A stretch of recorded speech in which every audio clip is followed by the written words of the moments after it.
Hello friends, this is Hussain. Friends, आज हम discuss करेंगे सीमन रिपोर्ट के बारे में। तो यहाँ पर डिस्कस करेंगे हम सीमन रिपोर्ट में क्या क्या डिफेक्ट्स देखने को मिलते हैं, जैसे कि ओलिगोस्पर्मिया, एस्थेनोस्पर्मिया और अदर इफेक्ट्स। ओके, अब देखिए यहाँ पर WHO 2010 के अकॉर्डिंग सीमन में स्पर्म का अमाउंट कितना होना चाहिए, कंसंट्रेशन कितनी होनी चाहिए, स्पर्म काउंट कितना होना चाहिए, मोर्फोलॉजी क्या होनी चाहिए, मोटिलिटी क्या होनी चाहिए, इसके बारे में कट ऑफ वैल्यू दे रखी है।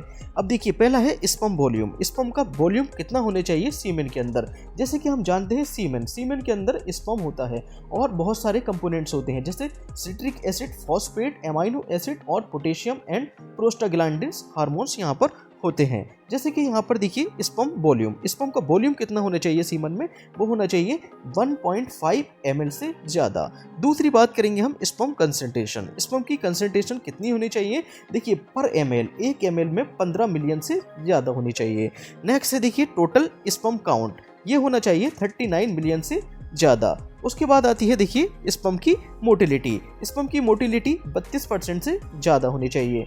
उसके बाद आती है देखिए मोर्फोलॉजी। स्पर्म की मोर्फोलॉजी ये 4% से ज़्यादा होनी चाहिए। नेक्स्ट है स्पर्म DNA फ्रेगमेंटेशन, ये होना चाहिए देखिए 30% से कम होना चाहिए। फिर लास्ट आता है नॉन स्पर्म सेल्स। स्पर्म के अलावा जो दूसरी सेल्स हैं वो कितनी होनी चाहिए, वो होनी चाहिए 1 मिलियन से कम। ओके, तो पर ml में 1 मिलियन से कम होनी चाहिए। अब बात करता हूं मैं रिपोर्ट के बारे में। देखिए यहाँ पर एक रिपोर्ट शो हो रही है, इसमें यहाँ पर दिखाया गया है इंप्रेशन में है ओलिगोस्पर्मिया और एस्थेनोस्पर्मिया। क्या होता है ओलिगोस्पर्मिया एंड एस्थेनोस्पर्मिया। अब देखिए हम यहाँ पर कुछ टर्म्स देख रहे हैं। पहला टर्म्स है नॉर्मल स्पर्म काउंट, दूसरा है ओलिगोस्पर्मिया। ओलिगो मतलब होता है कम, तो लो काउंट हो जाता स्पर्म का, कहलाता है ओलिगोस्पर्मिया। दूसरा है एस्थेनोस्पर्मिया, जो कि रिपोर्ट में हम दोनों सिचुएशन ये देख चुके हैं।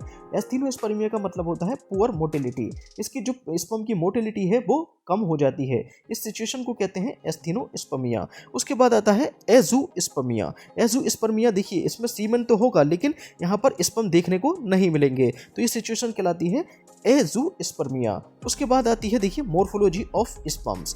अब यहाँ पर देखिए हम मोर्फोलॉजी ऑफ स्पर्म से हम डिफेक्ट चेक करते हैं स्पर्म के अंदर। यहाँ पर ये देखिए नॉर्मल स्पर्म है। उसके बाद देखिए हेड डिफेक्ट आता है, मिडल पीस डिफेक्ट आता है और टेल डिफेक्ट आता है। तो ये देखिए हेड में देखिए कुछ इफेक्ट्स यहाँ पर देखने को मिल रहे हैं। कहीं पर देखिए हेड मोटा हो गया है, कहीं पर हेड जो है छोटा हो गया है, कहीं बाइफरकेट मतलब 2 भागों में बट गया है, तो ये इसका डिफेक्ट होता है। दूसरी बात करेंगे देखिए यहाँ पर मिडिल पीस, ये होता है इसका स्पर्म का मिडल पीस, तो मिडल पीस में भी यहाँ पर एक डिफेक्ट देखने को मिल रहा है। उसके बाद आता है टेल डिफेक्ट। देखिए यहाँ पर कहीं टेल यहाँ पर मुड़ गई है, कहीं छोटी हो गई है टेल, ओके, और कहीं 2 भागों में बट गई है, तो ये डिफेक्ट है मोर्फोलॉजी में। ओके।